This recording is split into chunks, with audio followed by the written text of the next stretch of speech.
أعوذ بالله من الشيطان الرجيم بسم الله الرحمن الرحيم لا يكلف الله نفسا إلا وسعها لها ما كسبت وعليها ما اكتسبت. رونو دوستانو په قرآن پاک کې الله تعالی فرمایلی چې شیطان ستاسو کولاو دشمن دی.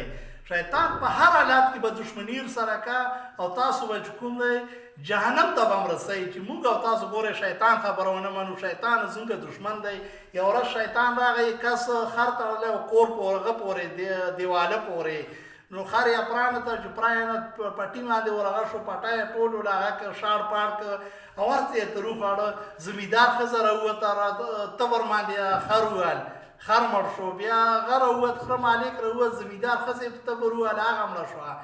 بیا چې کوم دی هغه مالک چې کوم دی که نه زمیندار هغه راووت زامن او هغه او د خره مالک او دوه درې زامن یې ډمړه کړه. چې مړه خو یې کړه نو مازدیګر دغه سړي وویل چې دا ټول هر څه شیطان ورباندې وکړه. شیطان ورته کړکۍ کې راښکاره شو چې ما خالي خره له ګنډه کولاو کړه هغه پړي هغه نور کار ټول تاسو وکړه. ځینې ټیم کې مونږ نه شیطانان بیا جوړ شي داسې کارونه کړو چې بس شیطان رانه پناه غواړي.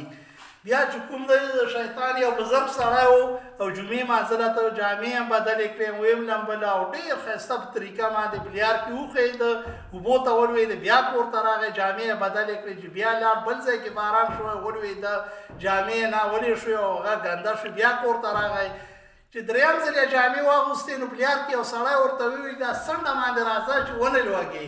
ورته ویل دا ته څوک یې؟ ورته زه شیطان یم. ورته شیطان ټول رنګ کارونه کوه تاسو سم کار څنګه وکړه. ورته ویل چې اوله پیره چې ولوېدې نو الله څلورم عیسی نبي علیه السلام امت وباښه په دې باندې چې ته بېرته جامونه لاړې. دویمه پیره یې پسې هغه نیم وباښه. ما وایي چې داسې نه چې بیا ولوږي چې ټول ونه بخي ځکه ملیار روح و دارته. نو شیطان ګورئ سمه د غار ته وایي هغه هم د شر نه ډکه وي. شیطان خبره مونږ او تاسو ونه منو. بیا یو بزرګ و شیطان له راغی شیطان ته یې ووایي چې ما ته یې خبره وکړه. ورته تاسو زما خبره هسې نه منئ. ورته ویې چې بس تېرستی به نه شي خو یې خبره راته وکړه. شیطان ورته ویل به دا یې خبره ورته کړمه چې زه نه ځان وساته چې زه یم. دغه ما وایي چې زه یم که نه نو اوس دغسې به حلمه شو چې خدای پاک نالتي کړمه. بس چې مونږ او تاسو غریبي او ملنګي او فقیري اختیار کړو چې شیطان خبره ونه منو نفس خبره ونه منو مونږ او تاسو به کامیاب شو.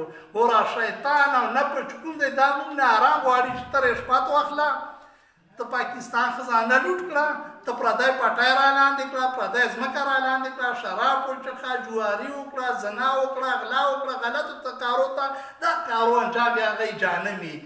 نو بس رونو دوستانو اخیری به په دې هغه باندې دا خبره خلاصه کړم. رحمان بابا شعر دی چې په ژوندون ترې توبه وباسه رحمانه په ژوندون ترې توبه وباسه رحمانه چې قیامت کې شرمنده نشي مولا ته. والسلام.